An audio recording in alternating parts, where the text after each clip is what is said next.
আহতদেরকে চিকিৎসা দেওয়া হয়, তাদের মধ্যে কয়েকজন এখানে ভর্তি আছে, আমরা তাদেরকে দেখতেছি।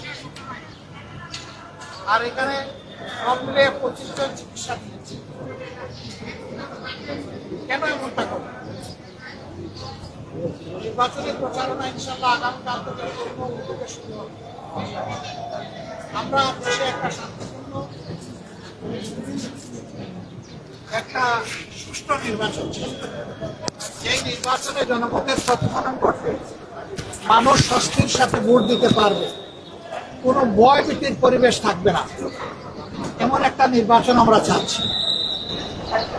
যুক্তির খাতিরে যদি ধরে নেওয়া হয় যে আমাদের দলের কেউ নির্বাচনী আচরণ বিধি লঙ্ঘন করেছে, এর জন্য যথাযথ কর্তৃপক্ষ আছে, তারা কর্তৃপক্ষকে বলবে, কর্তৃপক্ষ তাদের মতো করে উদ্যোগ নিবে এবং আমাদেরকে সেই ব্যাপারে সম্পৃক্ত করবে, আমাদের কাছে জানতে চাইবে।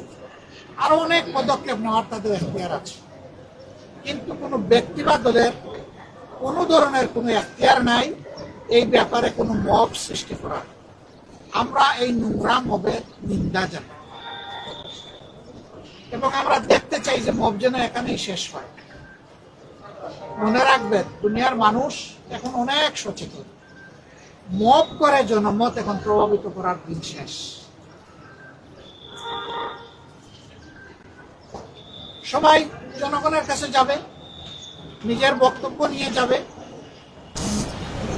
দলের অঙ্গীকার নিয়ে যাবে, নিজের চরিত্র নিয়ে যাবে, নিজের কার্যক্রম নিয়ে উপস্থিত হবে।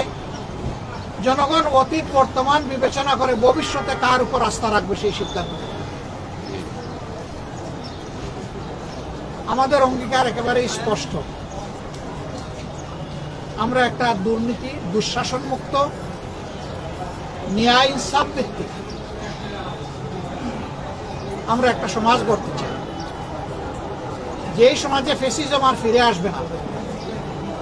এর জন্য আমরা দুটো নির্বাচন একসাথে অংশগ্রহণ করব, একটি জাতীয় সংসদ নির্বাচন আর একটি হচ্ছে রেফারেন্ডাম।